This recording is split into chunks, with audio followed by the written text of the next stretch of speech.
up at night, yeah. Make all the demons quiet, yeah. We were built to thrive, yeah.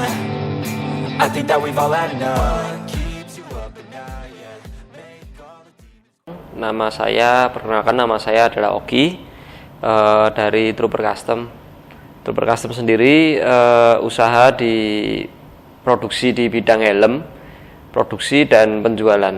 Jadi kita handmade, pengerjaannya handmade, terus dari proses produksi dari awal sampai akhir di sini juga, sampai ke kalau untuk penjualan retail kita biasanya di wilayah Jawa Barat kebanyakan sih, di Solo juga ada.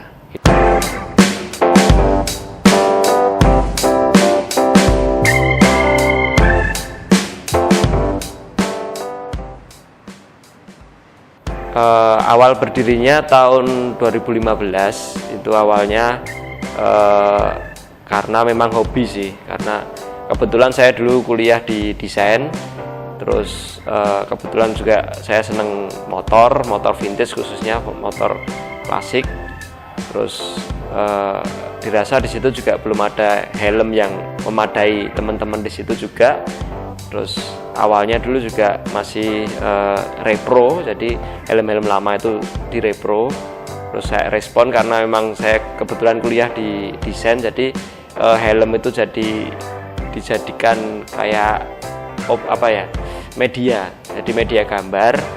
Terus ternyata saya coba dipasarkan, ternyata responnya bagus. Terus teman-teman juga responnya juga bagus. Sampai sekarang masih produksi dan masih struggle juga. Lalu kenapa kok namanya Trooper itu karena mikirnya kalau anak motor kan memang komunal dan dia berkelompok. Trooper juga kesannya dia pasukan, jadi dan dia namanya juga cowok banget sih, karena emang dari awal hobi cowok sih ya.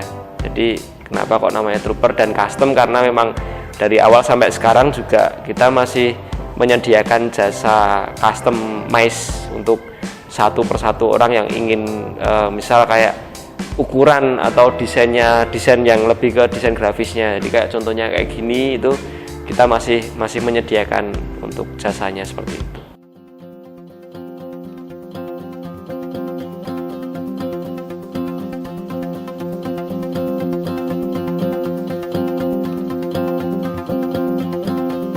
Kalau untuk jenis helm kita full face sama open face, dan kebetulan juga di tahun 2020 kemarin kita udah dapat lisensi SNI. Terus kalau untuk karakter, memang kita dari awal karakternya klasik ya, vintage, jadi emang menyesuaikan hobi juga. Kalau untuk bahan yang kita pakai itu untuk selnya, cangkang sel ini kita pakai fiber composite. Jadi dia dari campuran dari beberapa material, untuk resin, matte, terus fibernya juga itu, makanya namanya fiber composite. Terus pengerjaannya handmade ya. Jadi dari awal sampai proses finishing akhir itu juga masih handmade juga. Kalau untuk perbedaannya, karena balik lagi karena kita customize, jadi kenapa itu yang cukup membedakan dengan pabrik helm yang lain, karena kita memang bisa customize satu persatu juga masih sampai saat ini. Dan juga pengerjaannya juga handmade, dengan garis bawah kita juga udah mendapatkan lisensi ISO. Jadi itu yang membedakan dengan helm handmade yang lain juga. Kalau untuk prosesnya awalnya harus ISO dulu, ISO secara sistem kan. Itu kita belajar, ya memang agak susah, tapi belajar sama ada lembaganya. Terus kita kalau untuk lisensi ISO dan SNI-nya kita menggunakan lembaga yang di Bandung, itu di bawah Kementerian Perindustrian, pakai BMPAT juga. Kalau seberapa susah, sebenarnya nggak susah sih, cuma ribet. Jadi karena prosedurnya juga udah lumayan ribet, kita harus belajar lagi mulai dari awal. Itu yang tantangan buat kita yang di tahun 2020 kemarin. Kebetulan juga itu di tahun corona pandemi, tantangan yang lumayan banyak juga buat kita. Terus kalau untuk SNI itu dari pengetesan. Jadi intinya helm itu dites dia impactnya udah aman nggak untuk pengendara kayak gitu. Dan itu juga kita udah lolos SNI. Sempat beberapa kali kita harus revisi karena memang ada angka yang di beberapa titik yang tidak lolos, tapi akhirnya juga bisa. Jadi kita memang harus belajar terus gitu.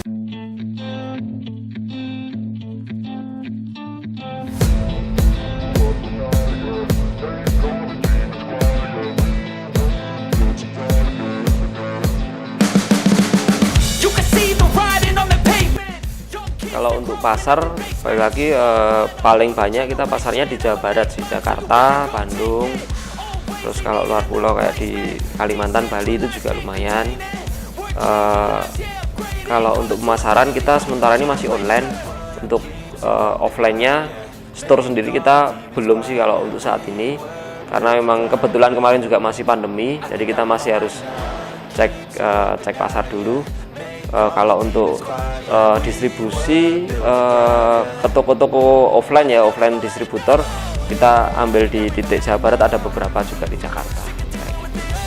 Kalau untuk rata-rata 50-70 biji per bulan, belum banyak banget kalau untuk kita juga.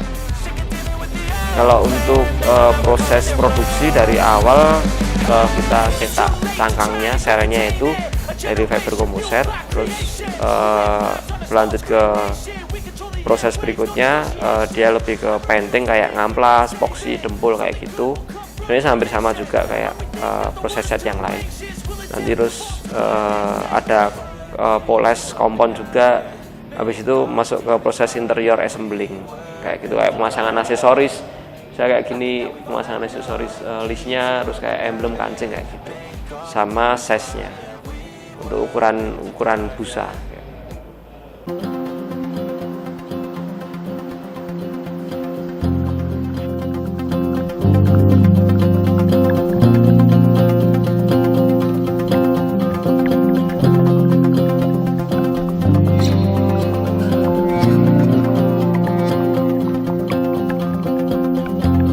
Kalau untuk kompetitor ada sih di Jakarta, di Bandung. Terus kalau untuk kompetitor yang pengerjaan handmade juga kecil-kecilan juga banyak sebenarnya. Di Solo, di Jogja juga, di bagian Jawa Tengah, di Jawa Barat juga ada juga kok. Terus kalau untuk kalau kita ngomongin pasar yang klasik vintage sih itu, tapi kebanyakan belum ada lisensi juga. Jadi kalau untuk pengerjaan handmade kebanyakan belum ada lisensi SNI sama ISO-nya juga. Nah, itu yang membuat kita beda sih di sini. Terus kalau untuk pabrikan, memang pabrikan kebanyakan dia pakai berbahan plastik ABS. Nah, kalau di sini kita pakainya fiber komposit karena kalau untuk plastik memang untuk quantity dia jauh lebih banyak sih, maksudnya dalam satu hari aja bisa cetak katakanlah 100 sampai 1000 biji kalau untuk plastik. Tapi kalau untuk fiber pengerjaannya lumayan lama, jadi kita paling output sehari 5 sampai 8 biji aja. Nah, kalau kemarin kebetulan karena pandemi ya, jadi kalau sebelum pandemi beberapa kali kita kirim ke luar negeri juga, tapi karena ini setelah pandemi mungkin pasarnya juga agak turun, sampai saat ini belum sih. Nah, itu yang buat PR buat kita sih. Jadi pengennya kita juga pengen cari lisensi untuk yang DOT atau sebagainya yang bisa ke pasar luar negeri.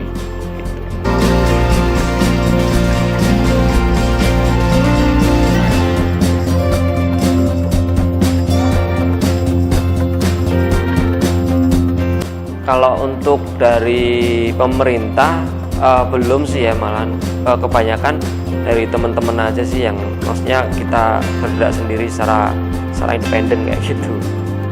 Kalau di sini untuk tenaga kerjanya diproduksi ada sekitar 15 orang. Terus kalau yang di staf di kantor ada sekitar 10 orang. Belum tentu juga sih karena kita kan berbasis retail. Tapi ada juga yang pesanan dari bisa komunitas ataupun dari brand-brand yang lain juga bisa. Misal kita kolaborasi juga dengan brand, misal ngomongin brand rokok itu juga untuk kebutuhan promosinya, karena mereka menyerang komunitas motor juga bisa. Kalau ngomongin kendala sebenarnya membentuk pasar itu juga PR ya, karena kita agak pasarnya agak unik sih. Jadi kita harus menjaga bara apinya itu agar terus nyala sih sebenarnya, karena cukup unik, beda dengan pasar helm pada umumnya gitu sih. Kalau online lewat website kita troopercustom.com, kalau enggak lewat media sosial Instagram kita yang Trooper Custom itu, sama pakai WhatsApp, Line udah nggak ada, Tokopedia, pakai marketplace, ada beberapa marketplace kayak Tokopedia, Shopee juga. Terus kalau offline-nya kita masih di beberapa titik yang distribusi, maksudnya kita titip juga ada, terus ada yang beli putus juga ada distributor. Kalau untuk toko offline kita sendiri belum ada.